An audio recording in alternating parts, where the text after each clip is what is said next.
Thank you for listening to Depictions Media Radio.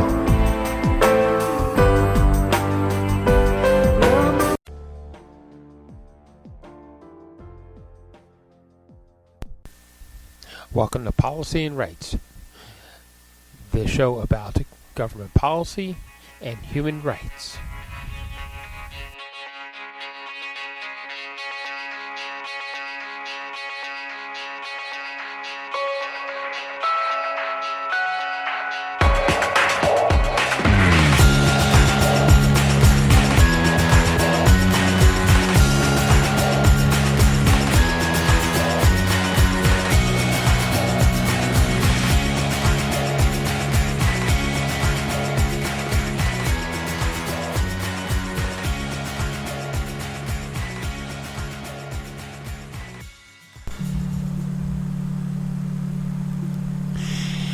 Welcome back, everybody, to Policy and Rights. I'm your host, Michael Clogs. And so today there was in the United States the Court of Appeals, former President Donald Trump, as we know, all sorts of legal trouble with that, is scheduled to attend an immunity hearing. Well, the immunity hearing, as we understand, didn't go quite as he expected.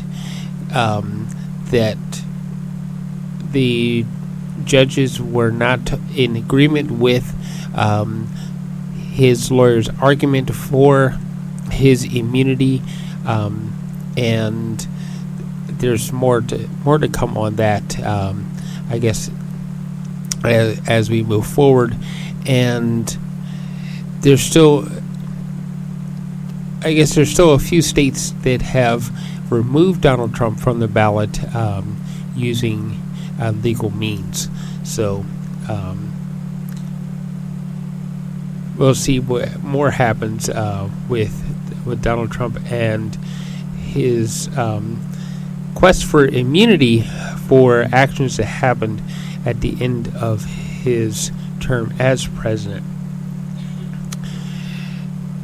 And, well, on a space note, that there was some sort of fuel trouble with the rocket that was launched aimed at the moon, and it's a question of they're going to have a mission failure or not on that.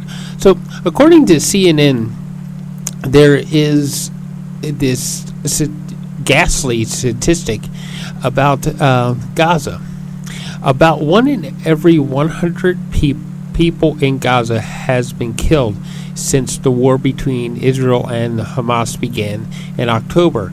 The death toll in Gaza has surpassed 22,800 people in the last week, according to Palestine statistics, as Israel faces pressure to minimize civilian casualties in the U.S. Hundreds of pro-Palestinian protesters were arrested Monday after blocking traffic across a New York City bridge. And the demand, of course, is for a ceasefire, and we're going to hear more about that through the United Nations. There was a debate in the General Assembly about what is going on and a call to a ceasefire. As to more of the statistics, October 7th, Hamas attacked when militants were killed more than 1,200 people, mostly civilians, and kidnapped 200 others. And the Israeli government believed 132 of the hostages from the attack were still being held in Gaza, and the reason for their continued attacks.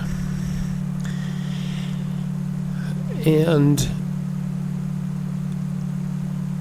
on a climate change note, according to, again, this is from the CNN, powerful storm unleashes dangerous blizzard conditions across central and eastern United States, shutting down highways and stranding drivers in frigid temperatures. More than 4 million people are under severe storm threats, according to the statistic. So,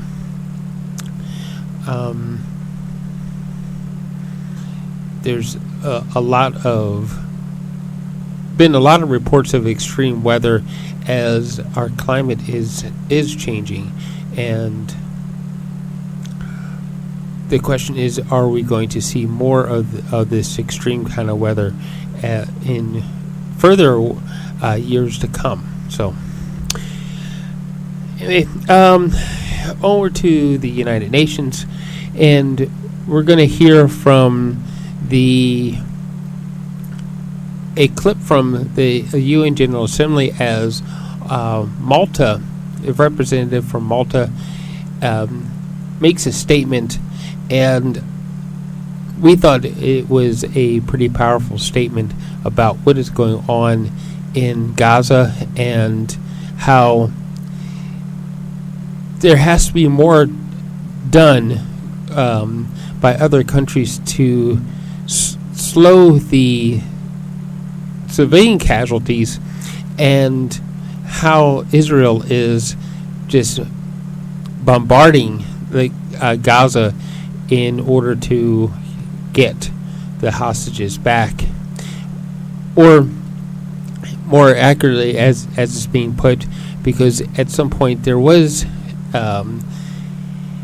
the representative for Israel at the United Nations read a manifesto that claimed that the Hamas has this manifesto that says that they are to kill any Jew on sight. So, and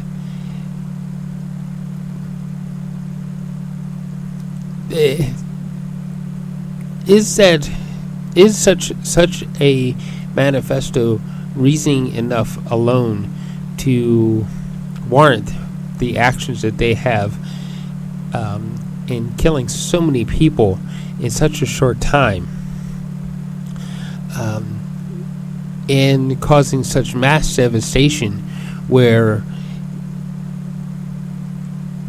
before October 7th, Gaza and what is Palestine was thriving and had a growing economy, to now when you look at Gaza with the destruction because of war, is impoverished, and it is an area in the world that has gone from thriving to people literally just starving on the streets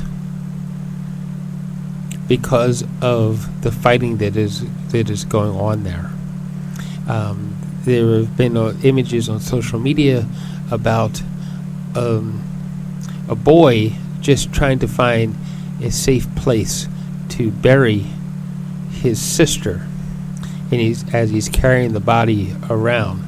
So striking images, and something needs to put it in to the fighting and bring a final peace to that particular area.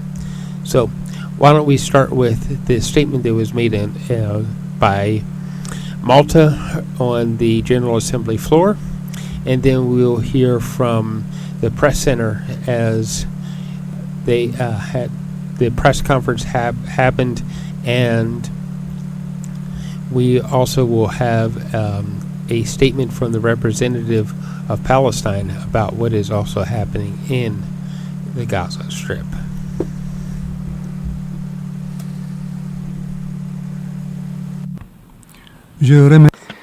I thank the distinguished representative of the Democratic People's Republic of Korea. I now give the floor to the distinguished representative of Malta.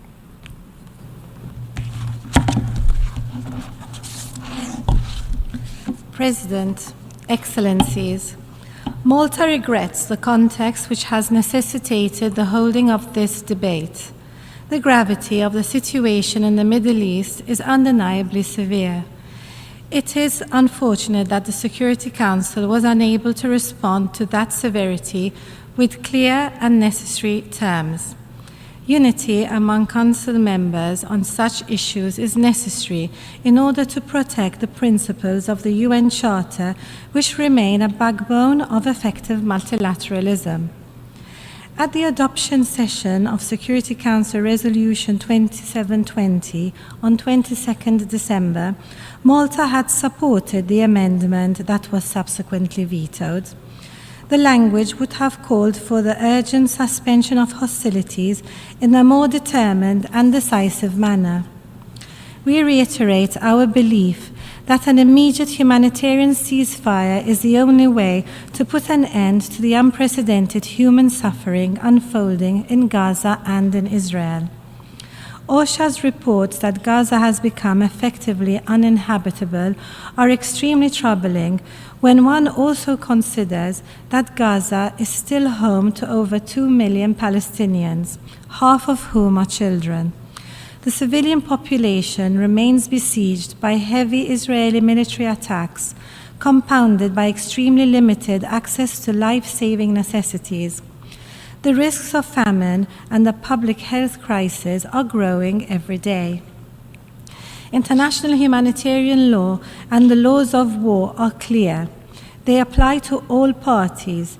Military actions during hostilities must always be in line with the principles of distinction, proportionality, and necessity.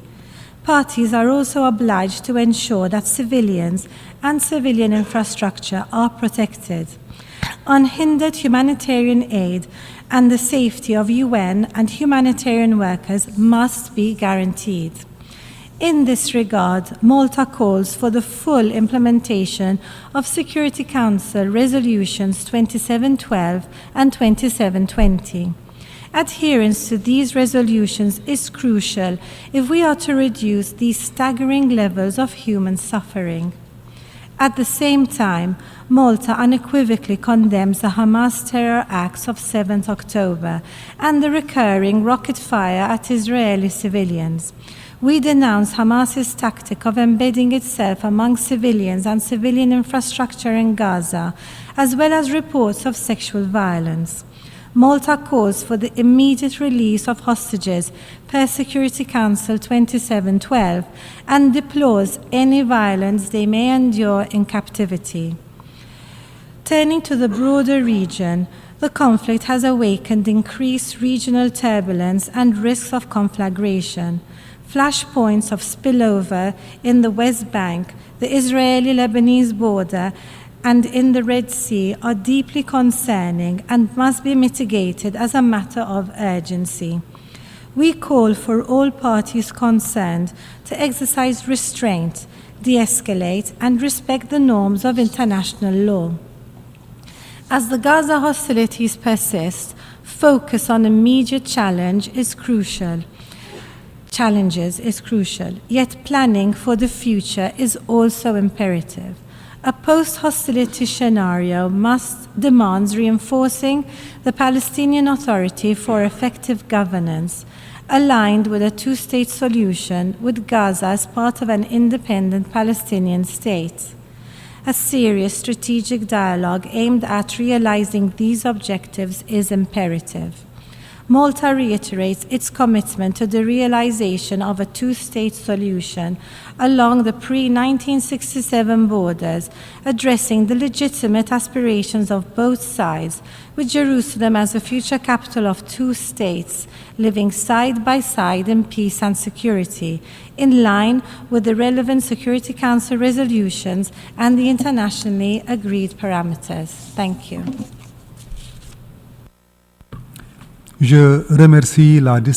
I thank the distinguished representative of Malta, and I give the floor to the distinguished representative of the United Kingdom.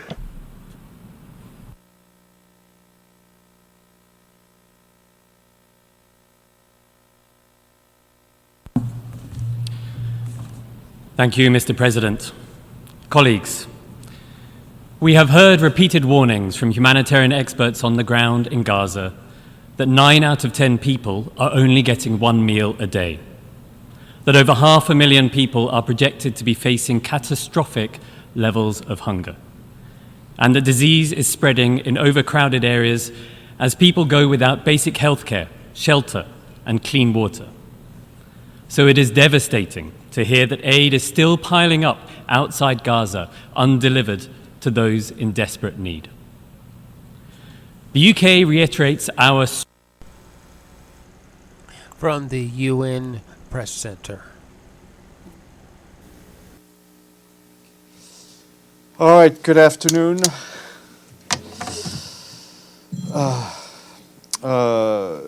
Good afternoon. I'll just start up with an update from Gaza with some information shared by our colleagues in the Office for the Coordination of Humanitarian Affairs. They tell us that heavy bombardments and fighting in Gaza continues to result in casualties. Yesterday morning, Médecins Sans Frontières reported that a shell broke through the wall of one of their shelters, housing more than 100 staff and their families in Khan Younis in the south of the Gaza Strip. 5 people were injured, including a 5-year-old child of a staff member who is in critical condition. Also yesterday, the European hospital in Khan Younis was reportedly struck by drones.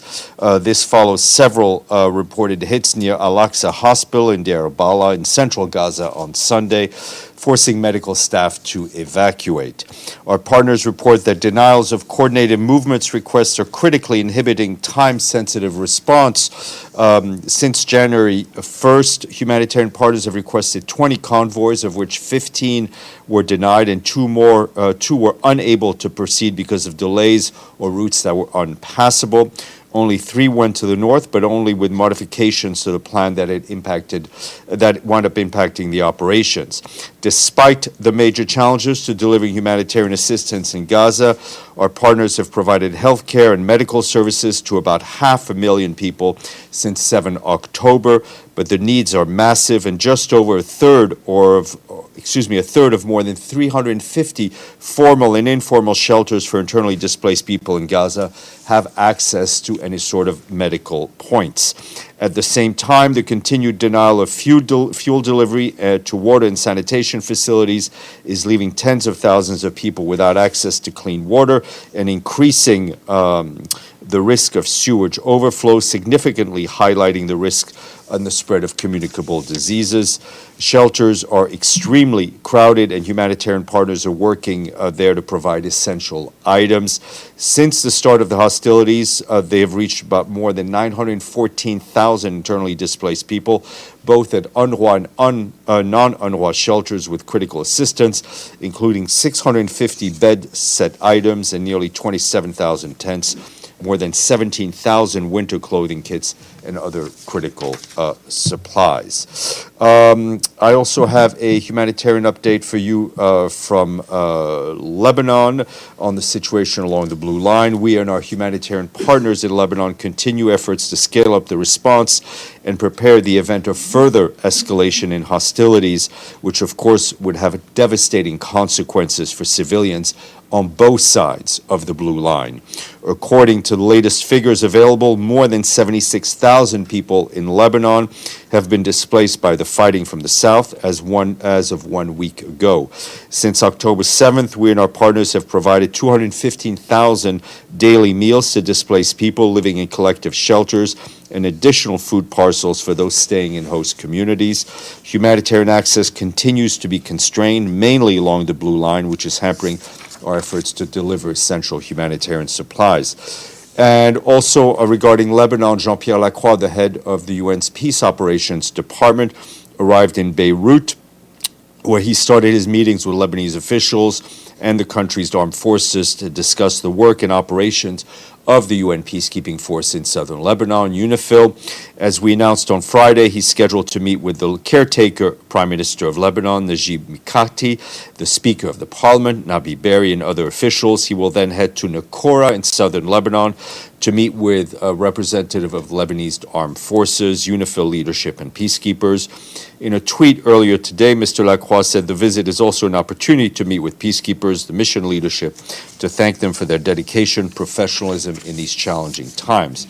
As we mentioned, Mr. Lacroix is visiting our 3 peacekeeping missions in the Middle East, something he does regularly. He was in Syria in the past few days, where he met with the leadership and peacekeepers from UNDOF, the UN Disengagement Observer Force, as well as Syrian government officials.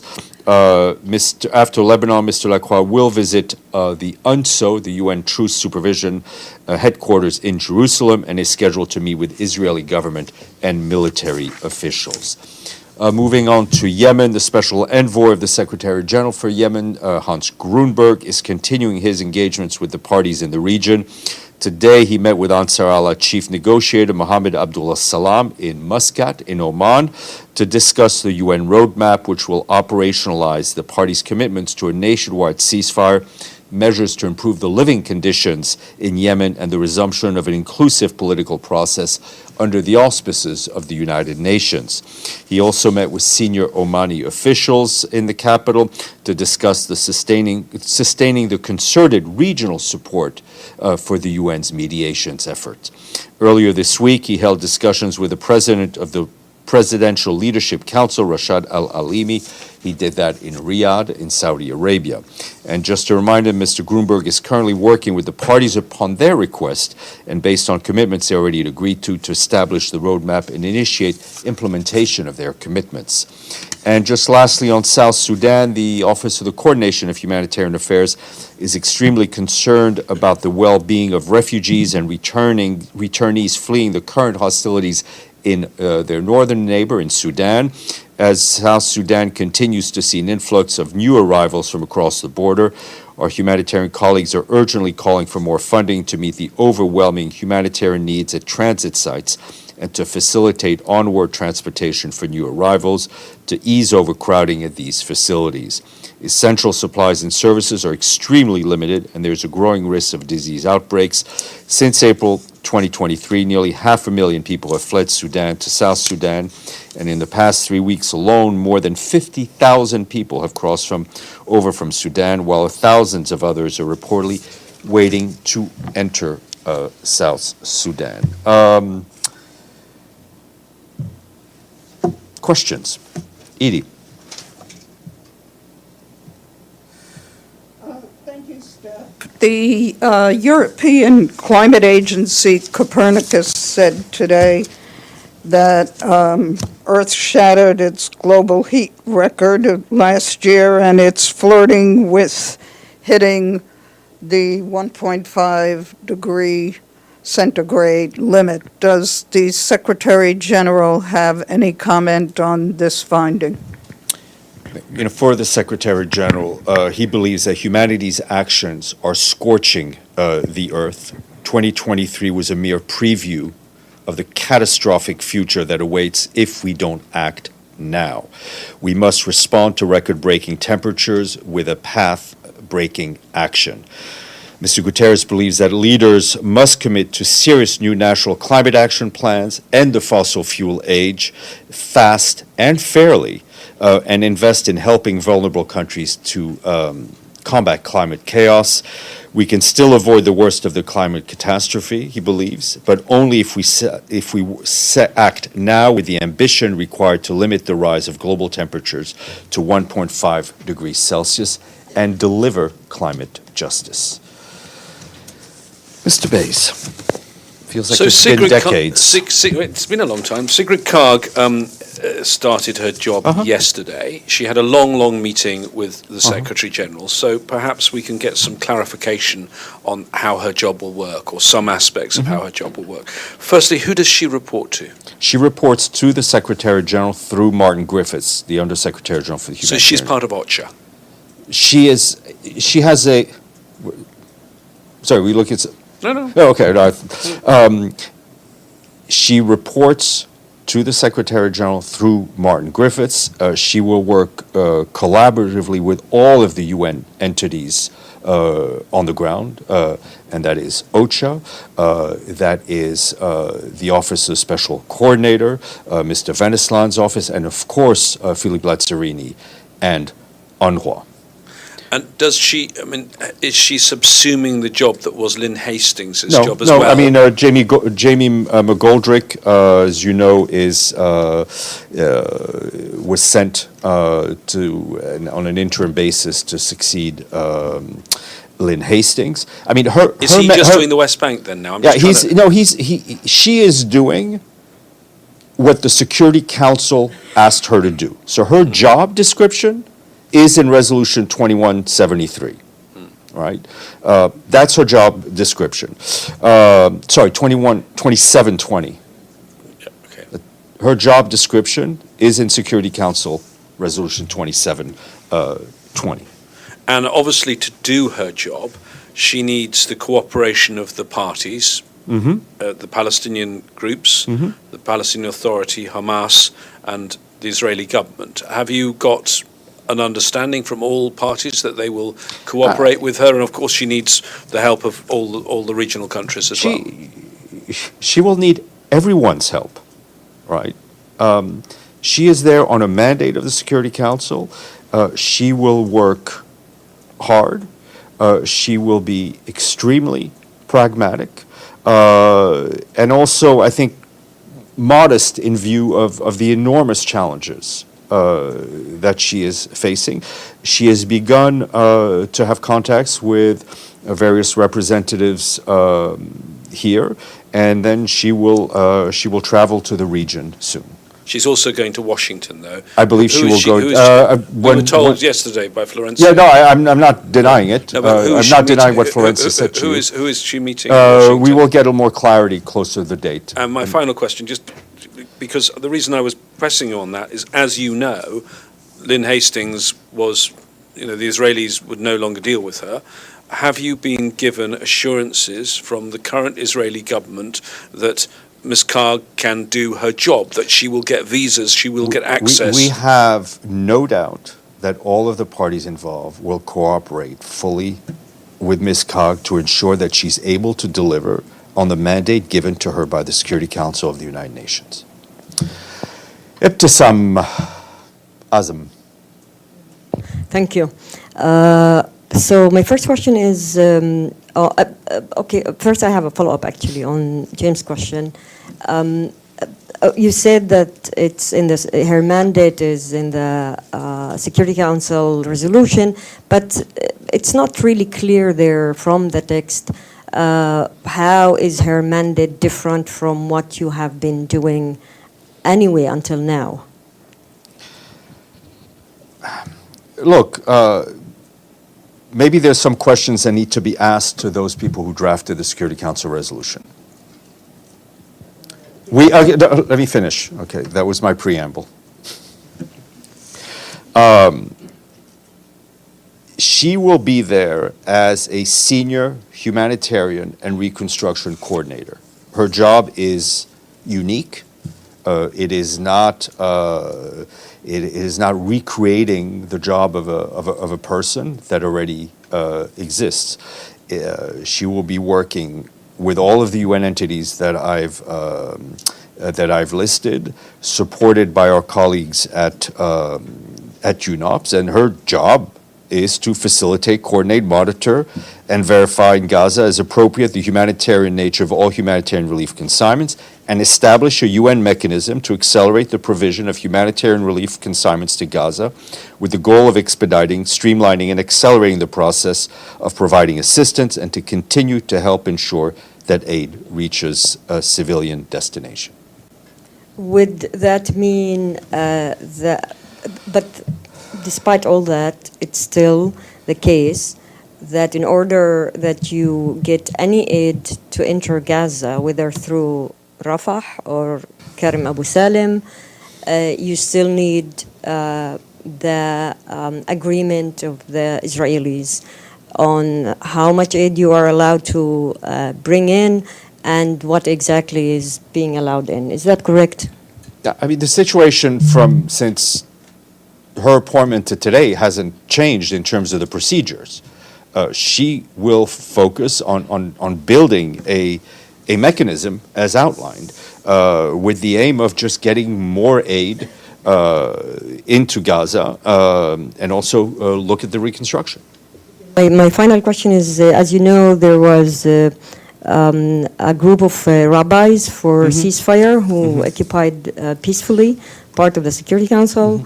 I don't know if anybody from your office or met with them. Do you have any comments on their demands, on the action? Thank you. They were a very nice group of about 49 people. I think about 40 of them sat in the visitors gallery in the Security Council, but there was no meeting going on. About 9 of them were in the General Assembly on the top balcony. They came in as part of tour groups. They were calling for ceasefire. They were asked to leave. Everything was done, I think, with an extreme level of cooperation and politeness. And they wanted to be heard, and I think they were heard. We took down their information, and their only message was for an immediate humanitarian ceasefire, which is frankly what we've all been calling for here as well. Stefano.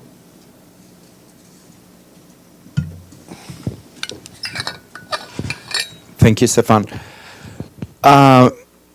In an interview to the Wall Street Journal, the defense minister of Israel said that, and I quote, "We can copy-paste Gaza to Beirut." This was referring to the situation of on the border, of course, and because there is, he says that there are 80,000 Israeli that had to move from their house. If this situation is not resolved soon, that Israel will have to act. So you just say that Lacroix is arrived in Beirut.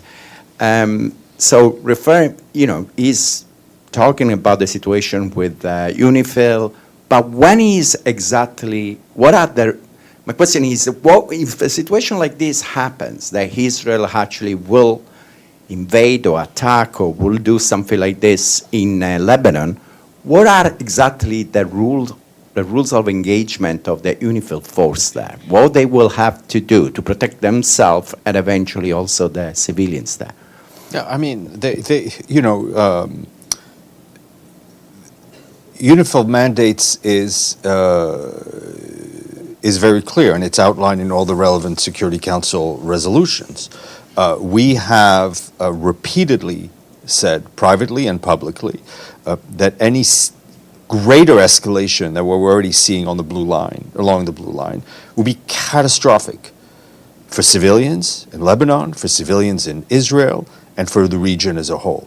And obviously, one of the messages that Mr. Lacroix will be carrying is exactly that. And speaking from looking back at the historical record, UNIFIL soldiers have paid a horrific price in blood during previous escalations. Sharife.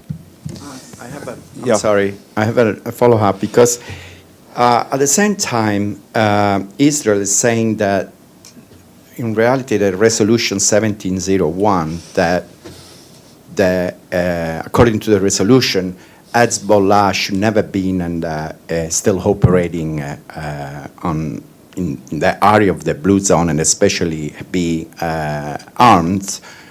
So Israel is saying basically that the resolution of the UN had never been respected, and so that's why eventually we'll have to act.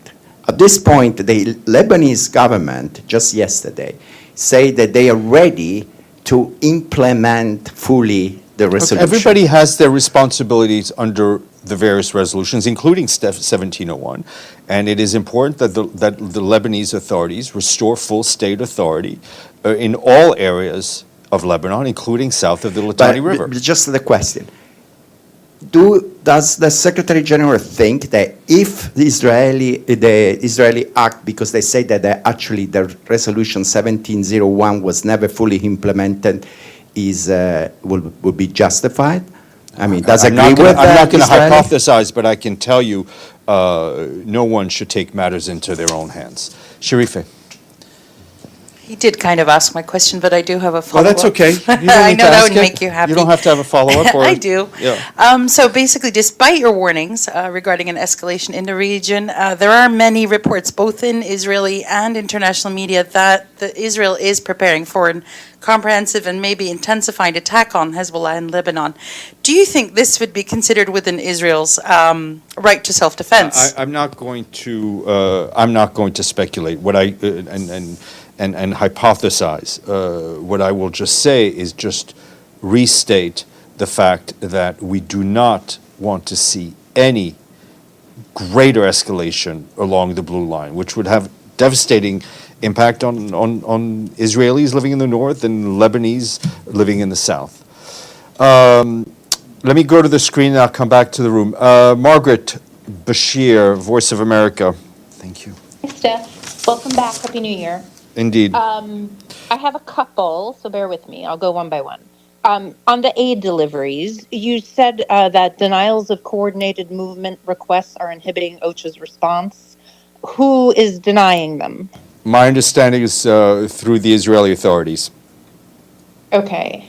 And then I don't know if you had an opportunity to watch any of the debate in the General Assembly earlier today, but the Israeli ambassador said that the UN is not making the return of their hostages a primary goal, and instead the UN is, in his words, obsessed only with the well-being of Gazans. And he said that the UN ignores all Israeli victims and that the UN has become, quote, another tool of war in the arsenal of the terrorists. And Well, he I said don't that know. all UN bodies are I weaponized think against Israel. I think one would have to ask him what part of the UN he's referring to. I mean, I think when people say the UN, my question back is always, which part of the UN are you referring to? I can tell you that the Secretary General is obsessed with the protection of all civilians. He has been calling for the protections of all civilians from the beginning. He has been calling for the immediate and unconditional release of all Israeli hostages. And as you know, he met with families and he has been doing whatever he can to facilitate their return. I think our work on behalf of civilians in Gaza is also fairly transparent to all. So I will leave it at that. Do you have another question, Ms. Bashir? Yeah, just one more, please. Also on the aid deliveries, he said that Israel doesn't need UN calls for humanitarian aid access. They're doing it. And he said they support, quote, every single humanitarian initiative. He said it's Hamas that's delaying the aid. And he said they're eluding aid before it even reaches the people of Gaza. Can you give us any confirmation or any reaction to? I mean, I'm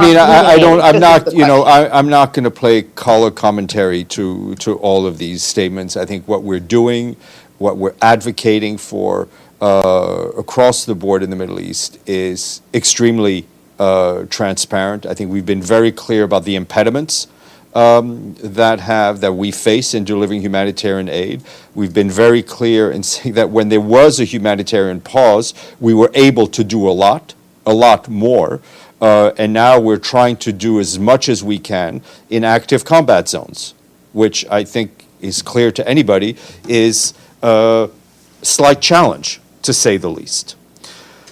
But on the specific charge that Hamas is looting aid, I've asked about it a couple of times before. I just want a clear answer. Is the UN facing problems with Hamas looting aid? I've not seen any reports of aid looting. We have seen videos of desperate people trying to get access to trucks, and I can only begin to imagine what it would be like if you're seeing one truck full of aid and you don't know when there's going to be another one, that you may take your matters into their own hands. This is desperate, desperate, desperate, desperate situation. Thank you. I'll come back to the room. Oh, so and then let me go to Edie and then Abdelhamid. Just so you had a question, I'll come back to you. Thanks, Steph. A follow-up on Sigrid Kaag's mandate. Part of her mandate is to establish a monitoring mechanism. We know that the Secretary General has proposed 3 alternatives.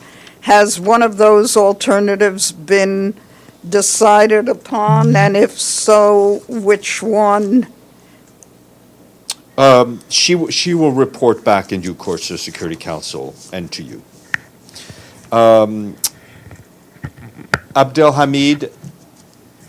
How long is due course? As soon as she's, I mean, I think hold on, there's a timeline in the council. Okay. Go ahead, Abdelhamid. Thank you, Stefan, and welcome back. Thank you. And I'll see you in the next few days. I have 2 questions interrelated. The first question I asked yesterday, and I will ask it again, why there was no statement from any UN senior official, including the Secretary General, since December 22nd, with all these atrocities, all these massacres committed, and no statement specifically addressing some of the atrocities committed in Gaza and the West Bank. And the second, which is interrelated with this question, the only 2 senior UN officials who visited Gaza are the executive director of UNICEF and the High Commissioner of UNRWA, Mr. Lazzarini. Why there is no attempt by any other senior officials to go and visit Gaza and see for himself or herself what's going on? Well, I think there were, as far as I know, Catherine Russell went, Volker Turk went, Philippe Lazzarini went.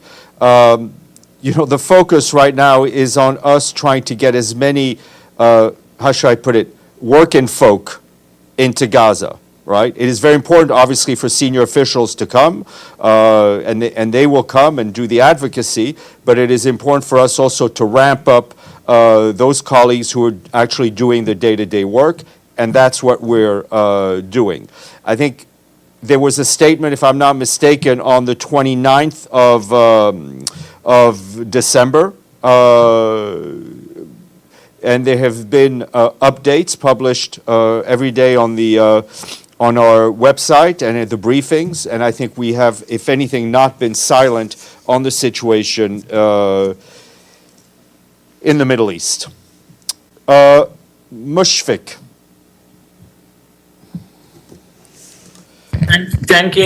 Thank you, Stefan. Welcome back. What measures on Bangladesh?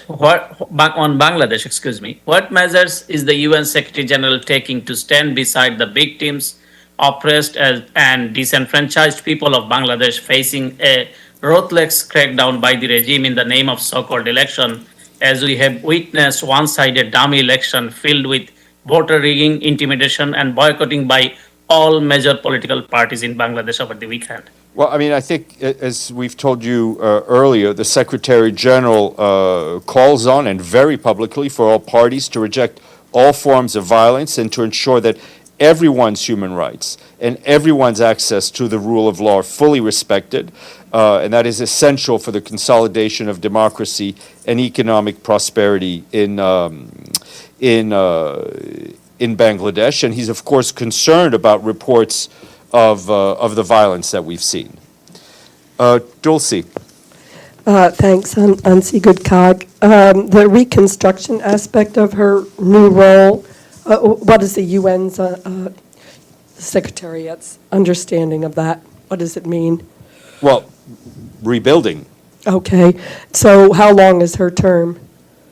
Well, she will be in the job as until, I mean, she just started her job, so I'm not aware of an end term. She's only been here a week, so she is focusing very much, and she's in this for the long term. Okay, and then it's not just the Israeli ambassador who is making the claim that Hamas is stealing aid. The Israeli government spokesperson is tweeting it quite a bit. So you said that you had not seen any reports on this matter. Does that mean the UN doesn't know, or you haven't seen any media reports on I it? haven't been told of recent incidents of looting. We have seen, and we know that there are, desperate people have sometimes taken matters into their own hands and taken things off trucks because they were desperate. Yes, sir, please. Hi, thank you for the spokesperson. So my name is Yu from Kyoto News. So my question is about the reform of the Security Council, including the veto. So the new year, 2024, has just started. So do you think any progress of the reform will be made in 2024? Hope springs eternal. On that note, I will leave you with Monica. Thank you.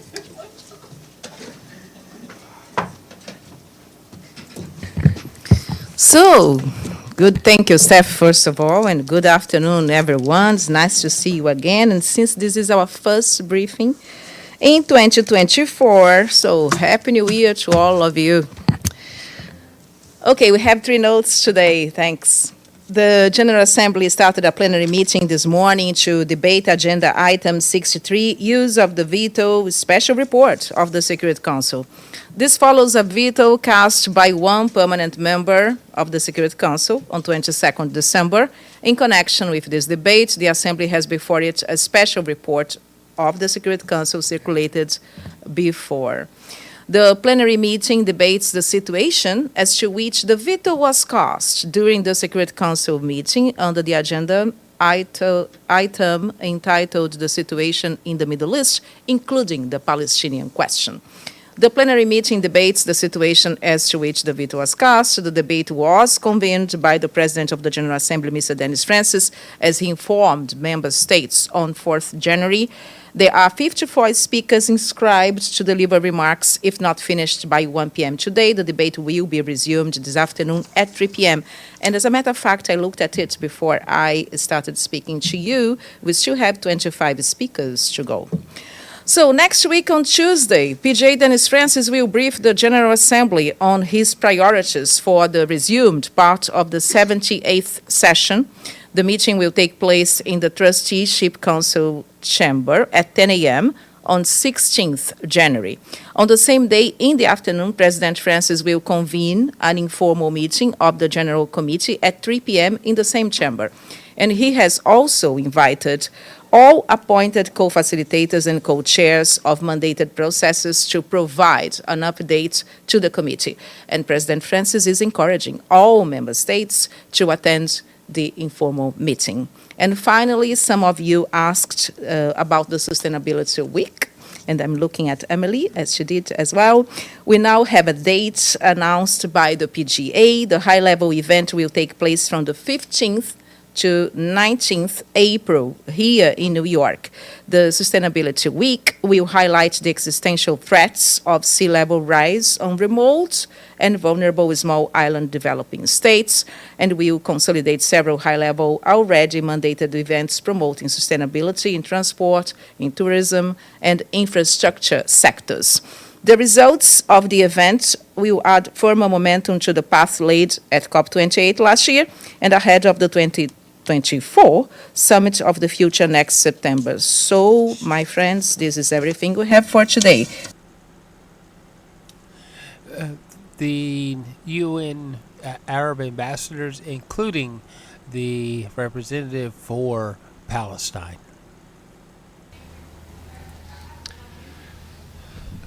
Good afternoon, everyone. As you see, we are the delegation of the Council of Arab Ambassadors.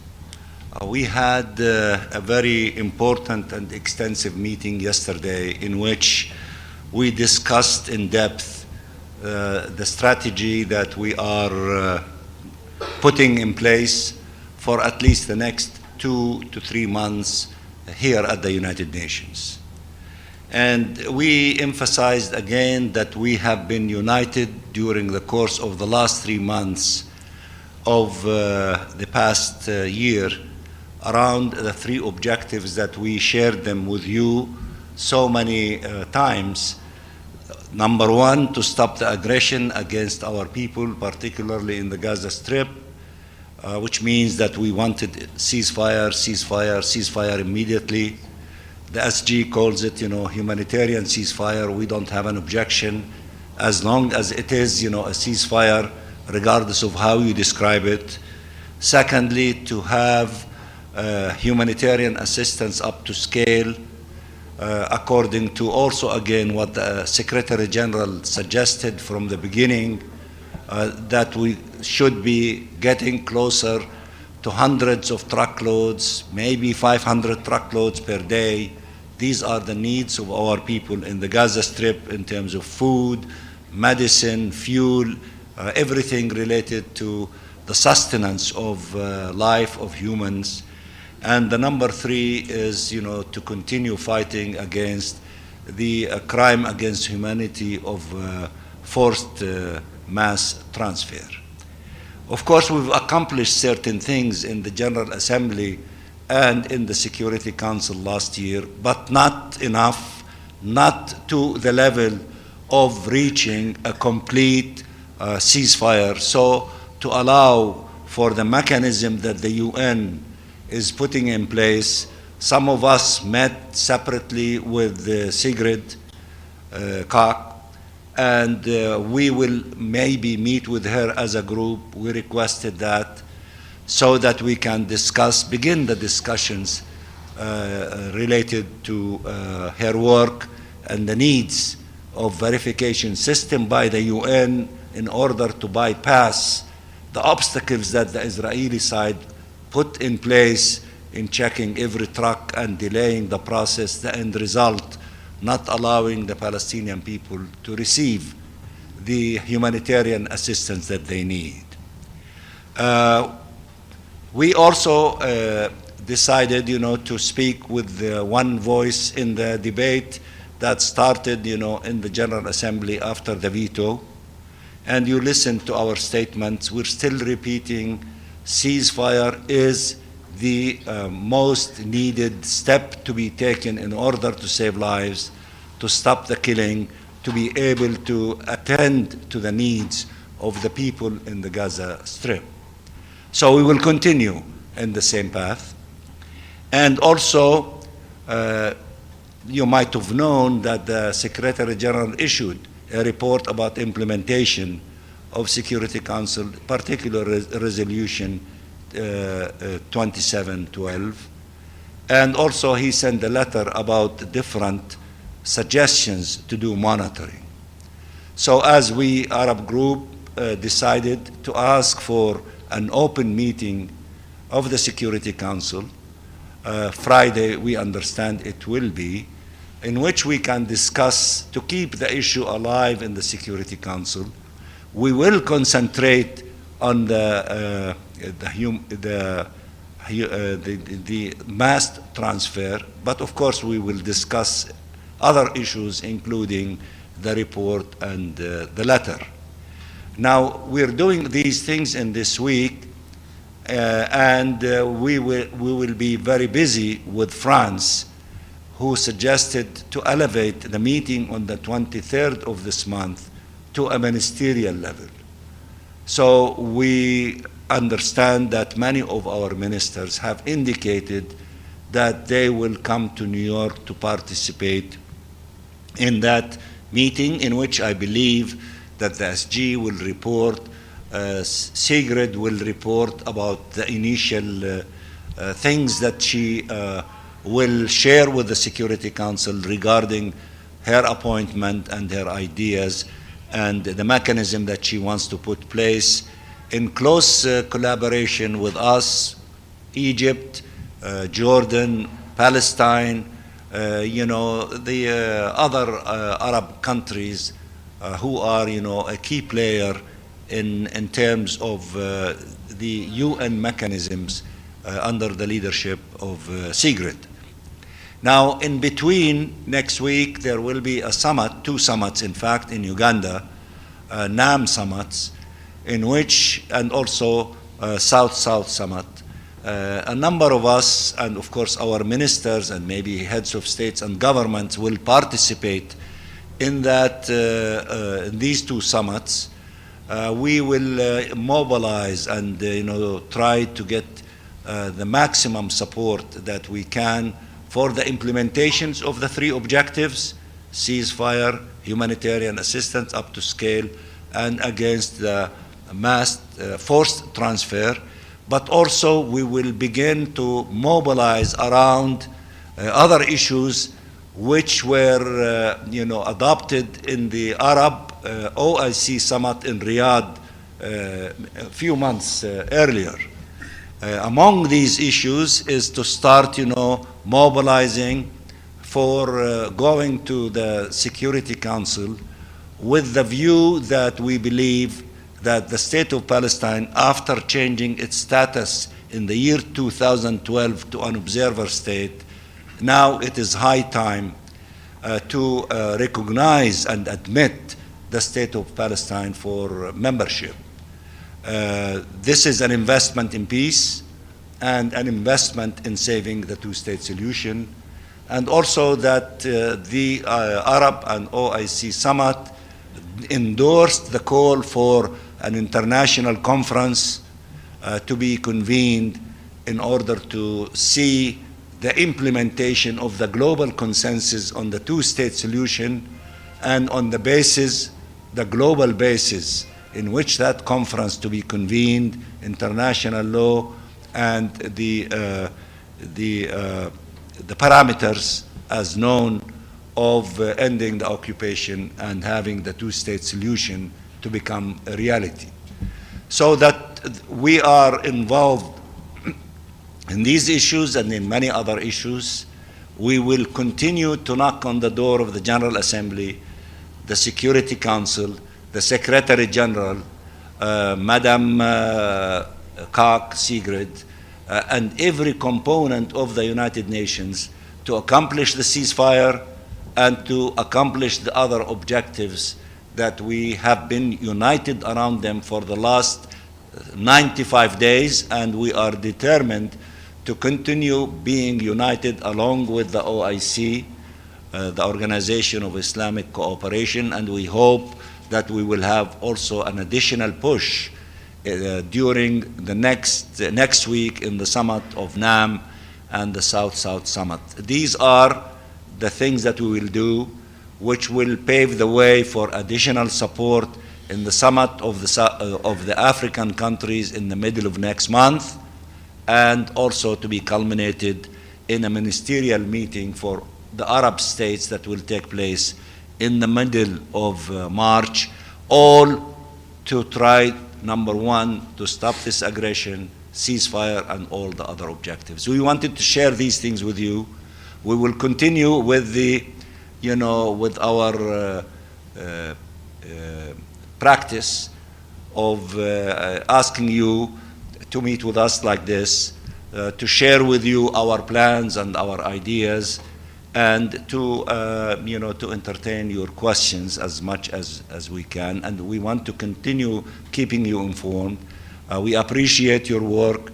A large number of your colleagues, Palestinian journalists, lost their lives in this criminal war against our people in the Gaza Strip.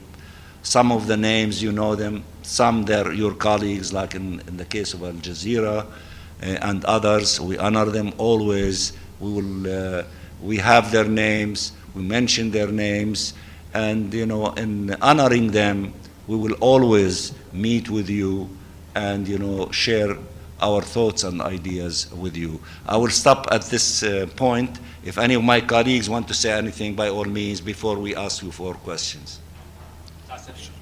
Okay, تفضل. شكرا جزيلا. مراد هاشم من الجزيرة.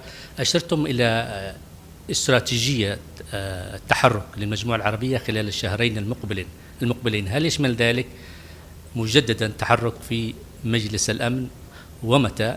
لأن الهدف الأول للمجموعة العربية حتى الآن لم يتحقق.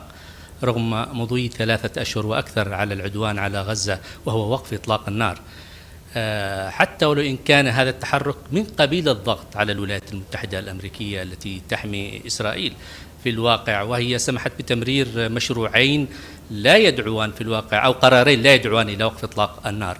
هل هناك تحرك من هذا القبيل ومتى؟ أولا أنا أشرت على أننا دعونا إلى اجتماع لمجلس الأمن يوم الجمعة في إطار التحرك مع مجلس الأمن والجمعية العامة، ونحن منهمكين مع الجمعية العامة ونحن نتحدث في هذا المؤتمر الصحفي. كلمات الممثلين العرب برئاسة مندوب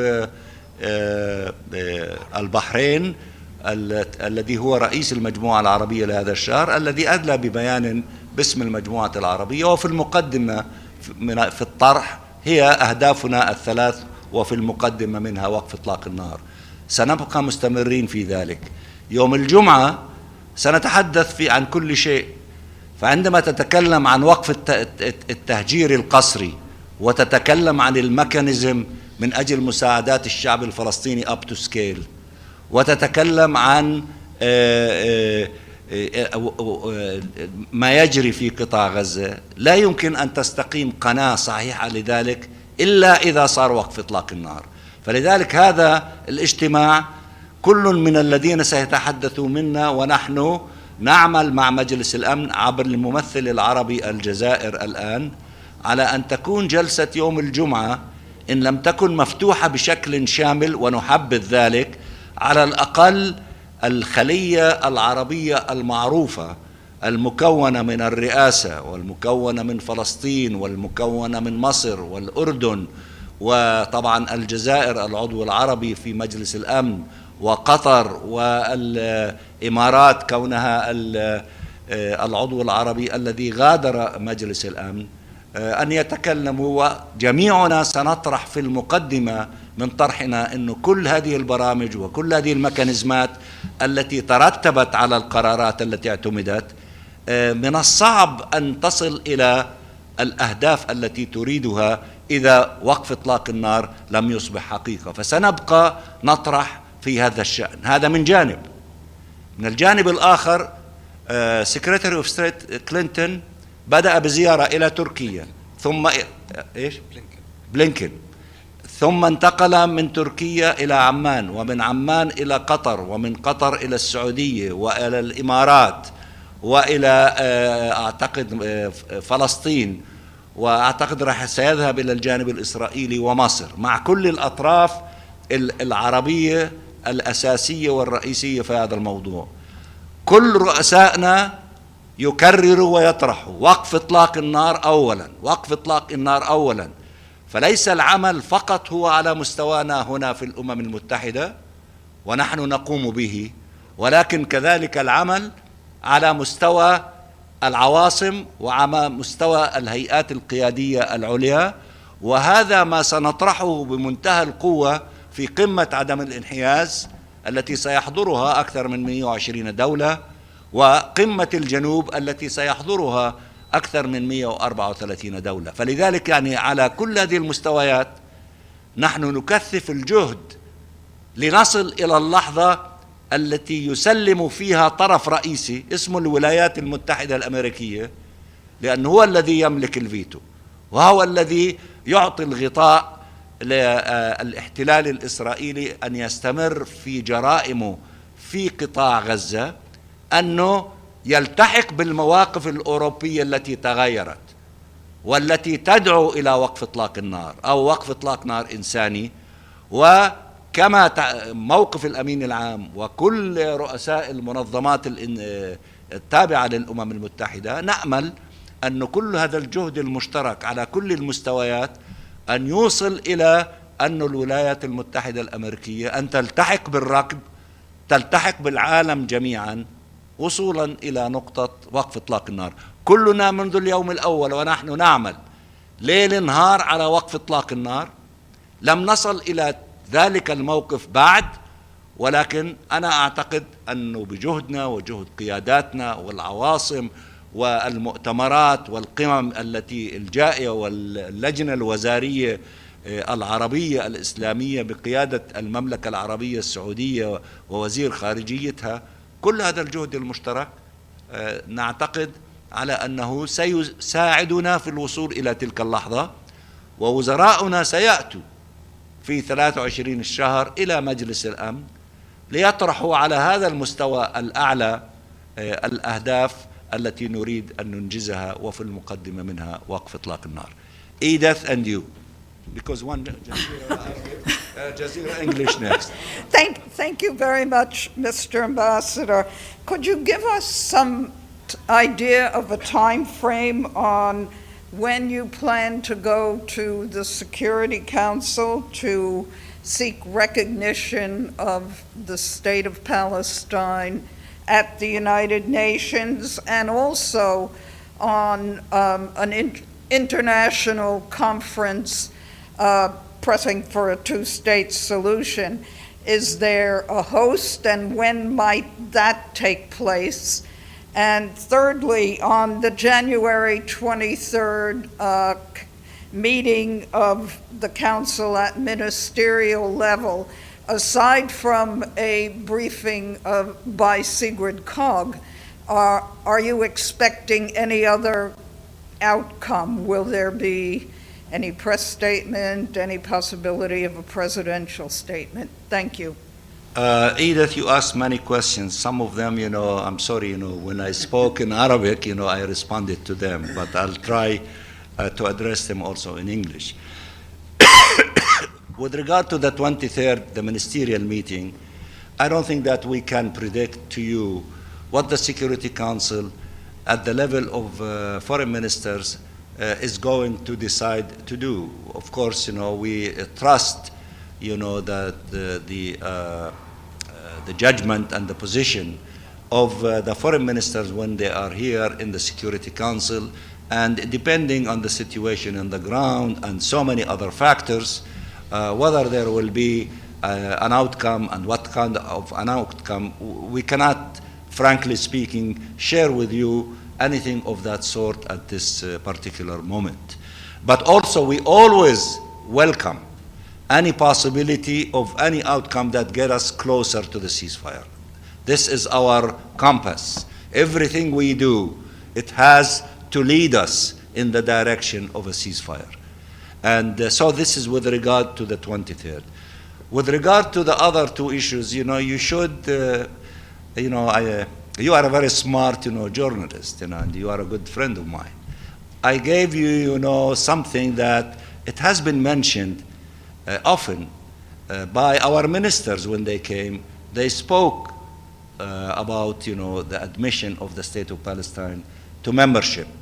The obstacle is in the Security Council. We need to find a solution to that obstacle and to remove it from the path so that the State of Palestine assume its rightful place as a member state of the United Nations. So that this way, it is that the international community will decide, along with the Palestinian people, the future of the two-state solution. It is not Israel, the occupying power. So since the United Nations decided to partition Palestine and to create the two states, then it is the United Nations and the Security Council responsibility to complete this exercise by admitting the other state, which it exists, it's under occupation, it is an observer state in the UN system. So that's the logic, so that when we do more mobilization in the NAM summit, in the South Summit, to complement the mobilization of the Arab and the Muslim summit, which called for that, we need to create a momentum to get closer to the moment in which that step to be happening. And of course, we will not decide that here. It will be decided by our leaders, and I expect that the ministers this time in the 23rd might talk extensively about that point as part of the mobilization and the preparation. The other issue related also to the convening of the international conference. President Abbas has been, since the end of the year 2017, beginning of 2018, came to the Security Council several times. And he called for an international conference, and he keep repeating that. And Arab ministers in their visits lately mentioned that issue again, and it was legislated in the summit of the OIC and the Arab countries in Riyadh lately. So there will be more mobilization, enlarging the base, calling for these things, and I think it will reflect itself in the statements of our ministers and hopefully others who will participate in the debate in the Security Council in the 23rd. Now, this would put us closer to the moment of taking these steps, but that decision will be made, I don't know when, but there are important meetings on the horizon. One of them is in the middle of March for the Council of Arab Foreign Ministers, which could be, on a very important date to decide the date of, moving in the direction of the Security Council and in the General Assembly with regard to the international conference. We will legislate in the General Assembly a resolution calling for the international conference and its structure and the role of the SG and the basis and the time frame, all these things. You live in this country and you know the politics in this country. I think that maybe things need to be done before May, before we go into full swing of elections. So that during this window, I'm just giving you personal assessment, that would be the most appropriate window to move in that direction if the Arab leaders, the Muslim leaders, the NAM leaders, the countries of the South leaders determine and decides that the time is now and give us the instruction to move, and we will move. I was generous with you, you must admit. Ambassador. Yes, sir. Happy New Year first. Happy New Year to you too. If I can, you said that you were going to mobilize every component of the UN. Well, there's an important meeting in one of the major organs of the United Nations on Thursday, a hearing taking place at the International Court of Justice. Tell me what you hope will come out of that hearing. Well, it is not going to happen here. It's going to happen in The Hague. I understand. And we are very grateful to the government of South Africa for taking this very important and highly moral position. Nobody would question that a country like South Africa, which defeated apartheid, that it is not on the top of the mountain of morality and respect for human rights and the rights of people in general. So we are grateful to them.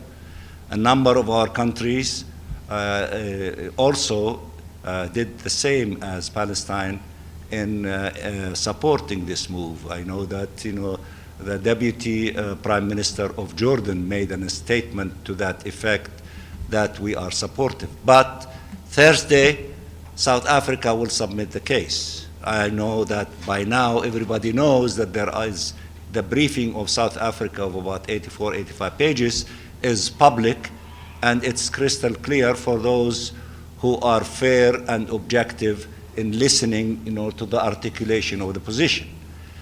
Israel on Friday will give their known narrative. What we understand the South Africans are asking for provisional measures, okay, as in a case that happened not too long ago in the ICJ. Now, we expect maybe before the end of this month that the court will make a decision.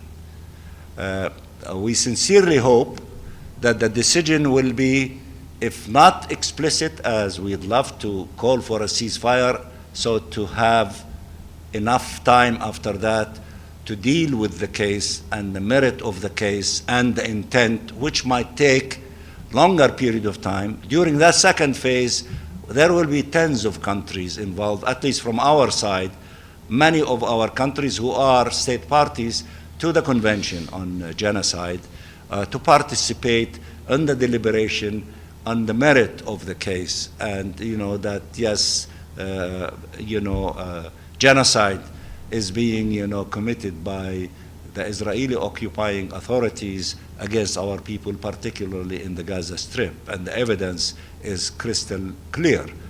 But if the court to make the determination, which we hope it does, that ceasefire, stop the hostilities as they did in the case of Ukraine, anything that would be clear that they're asking Israel to stop what could be, understood to mean to stop the genocide from continuing while they, deal with the legal case on the merit to prove what exactly is happening, and that will take time. So therefore, we will see this is another dimension that is taking place. For us in the state of Palestine, we're sending a delegation from our foreign ministry to be, observing and listening to the deliberations. And we will do something jointly with South Africa after that, because it is our duty, and to express our gratitude and appreciation for what they are doing.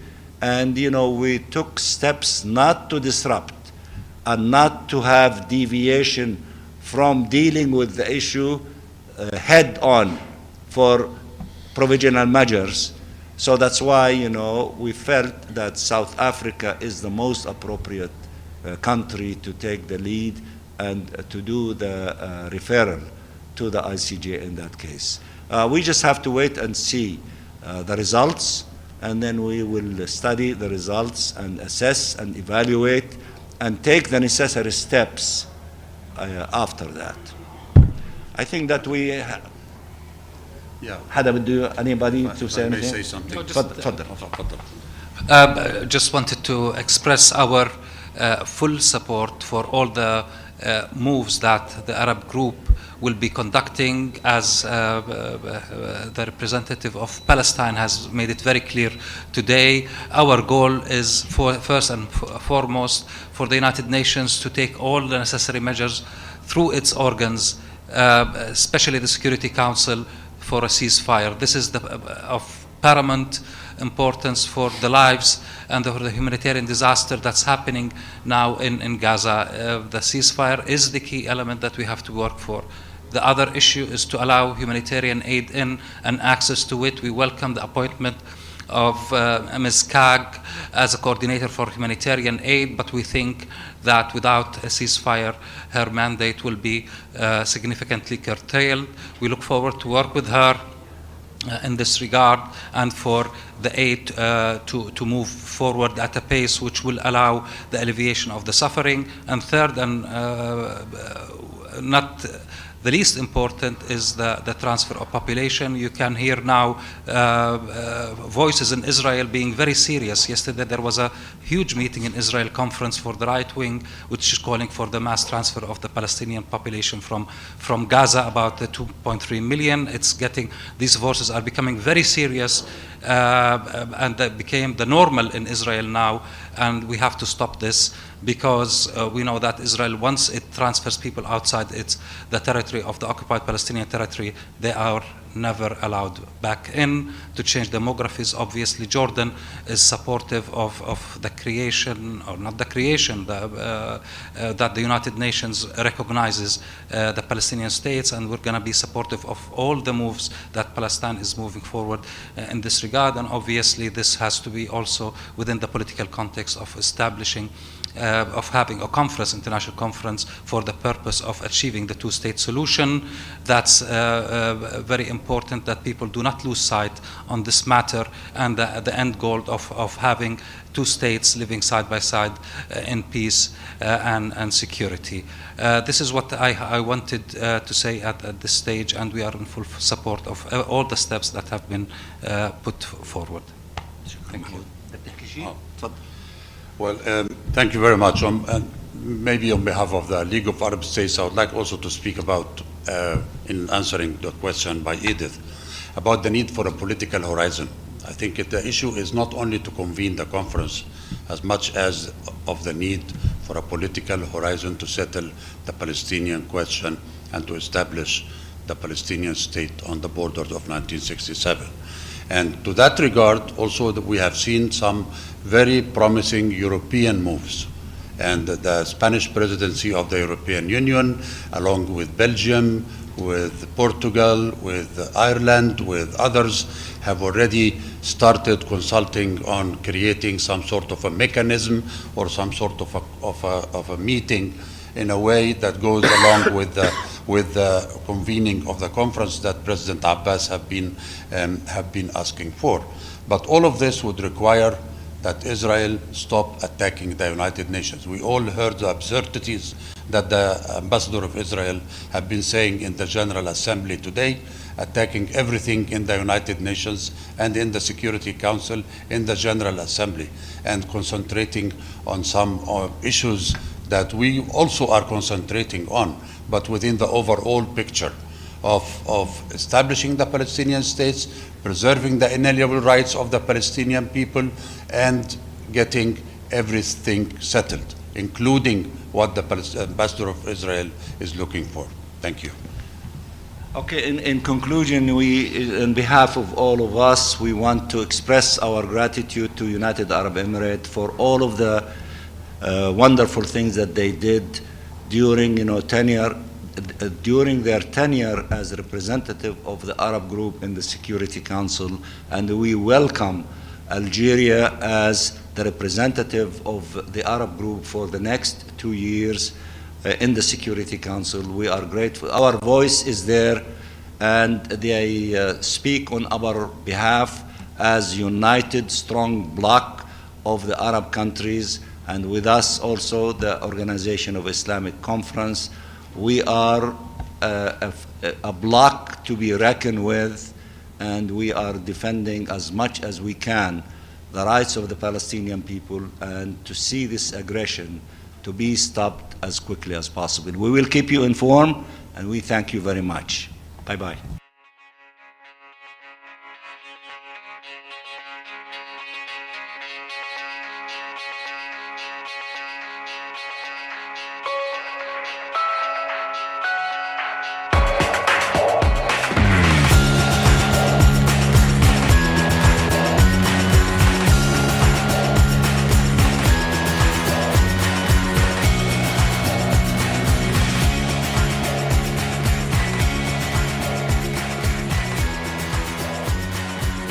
This show has been produced by Depictions Media. Please contact us at depictions.media for more information.